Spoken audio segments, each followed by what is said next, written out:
So the snowplow is basically whenever I bend a string, my first finger comes over and gently rests idly upon the strings I'm bending up into. The last thing this does, which is just genius, because this bugged me for years until I worked this out, is that sometimes you'll probably find when you're bending a string, the other strings jump over your finger like this.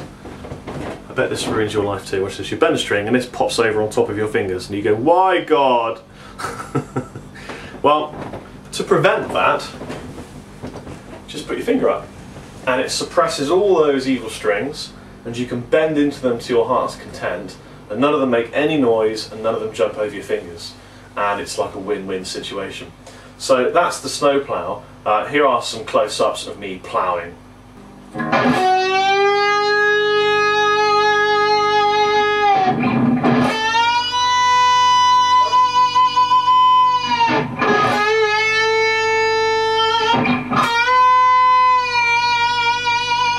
The result of using the plough is that you get a very, very pure sounding bent note. If you don't use the plough, all the strings will always try to resonate at the nearest frequency to whatever it is you're playing, especially if you've got a good guitar. So here's an example of a bend without the plough and then a bend with the plough. So I'm going to put the volume up a little bit. This may not sound nice, but it'll be a good example. So here's a bend without the plough.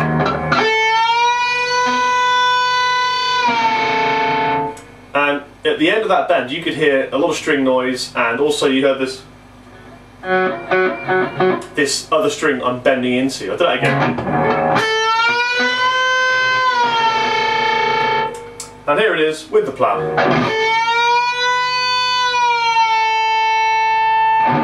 Just a smoother operation all round, isn't it? Very Michael Jackson. So there you go. There's a bit about palm muting, keeping things clean. Of course, we have left the palm out. Now, palm muting is an interesting puppy because it's all to do with placement. If you put your palm down at the wrong place, you can utterly destroy all the tone in your palm muted notes.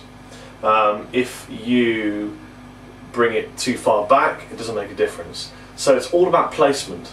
Palm muting is great for sort of cleaning up and making notes choppy, and it obviously cleans the notes either side of the string you're playing.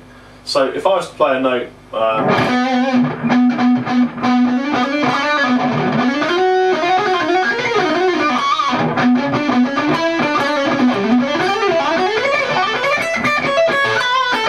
or several notes, they're all palm muted, very gently palm muted, and the perception it gives you is a clarity because you don't hear this kind of wash of other notes around it being resonated and this kind of thing. So the way I do it really is I put my palm pretty much about 1 centimetre after the bridge and it just gently mutes the other strings. A lot of guitar players get a similar sound by cheating, and they'll take their hairband, because we all have long hair as guitarists, and they'll put it just over here past the nut and it just gently mutes the strings so that if you touch a string down it frets. Kind of like Michelangelo Batiste in the double neck guitar video. So yeah, that's basically palm muting. But if you bring your palm too far forward, you get this kind of... You get like a non-note. You just get a g. And if you bring it too far back, nothing happens. So it's to do with placement of the palm. So there you have it. Muting, clean playing. It's all very exciting. The best thing to do is really to be aware of all this, but kind of keep it on a back burner in the back of your mind and just play a lot with lots and lots of gain and very, very loud, because gain is your friend. It'll tell you if you're not muting, because it'll go meh, and you don't want to hear the meh.